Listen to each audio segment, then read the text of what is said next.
सुरज चव्हाणजी, तुम्ही एक ट्विट केलंय की उपमुख्यमंत्री अजित पवार यांच्या विमान अपघाताच्या संदर्भातली उच्चस्तरीय चौकशी जी आहे ती मुख्यमंत्री देवेंद्र फडणवीसांनी करावी, परंतु या सगळ्या अपघाताच्या संदर्भात आता सीआयडीची चौकशी, त्याचसोबत डीजीसीएची चौकशी सुरू आहे, त्यावरती तुमचा विश्वास नाहीये का काही?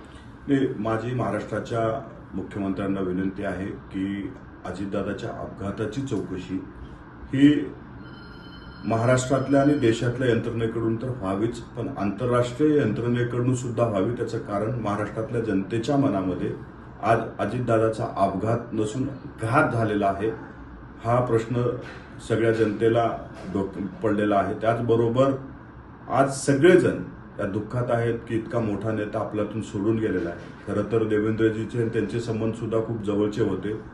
म्हणून माझी नम्र विनंती आहे, आमचं महाराष्ट्रातल्या यंत्रणेवरही विश्वास आहे, देशातल्या यंत्रणेवर विश्वास आहे, परंतु त्याचबरोबर त्याला जोड म्हणून हे आंतरराष्ट्रीय त्याच्यामध्ये एक्सपर्ट यंत्रणा आहेत त्यांच्याकडून चौकशी व्हावी अशी आमची विनंती आहे आणि ह्याचा पुढाकार देवेंद्रजीने घ्यावा हीच आमची विनंती आहे. परंतु काल रोहित पवार यांनी देखील 2 दिवसापूर्वी पत्रकार परिषद घेतली. त्या पत्रकार परिषदेमध्ये त्यांनी अनेक आरोप जे आहेत ते विमान जी VSR कंपनी आहे तिच्यावरती लावताना पाहायला मिळालं.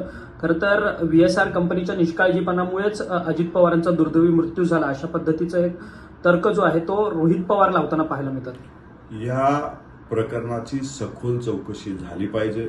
हा अपघात कुणाच्या चुकीमुळे झाला, विमानाच्या तांत्रिक बिघाडामुळे झाला की वैमानिकाच्या चुकीमुळे झाला याची इत्थंभूत माहिती जनतेसमोर आली पाहिजे. आणि आमची मागणी हेच आहे की जो कुठला तपास कुठल्या लेवलवरती आहे ह्याची आम्हाला जर माहिती भेटत गेली तर आज जो महाराष्ट्रामध्ये संभ्रम निर्माण झालेला आहे तो दूर होईल. कारण आज कुठूनही समजत नाही की नेमका तपास कुठल्या लेवलवरती आहे. फक्त तपास चालू आहे, प्रत्येक जण म्हणते चौकशी झाली पाहिजे, तपास झाला पाहिजे, पण नेमका तपास 15 दिवस झालं कुठल्या स्टेजवर आहे याची माहिती सुद्धा भेटली पाहिजे.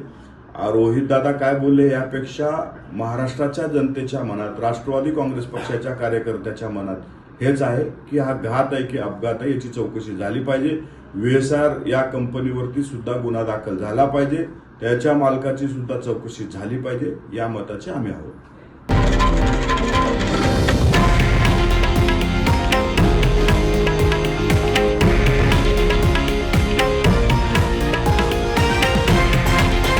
हे आहे देशातील नंबर 1 न्यूज नेटवर्क आणि आपण पाहत आहात TV9 मराठी, एकमेव.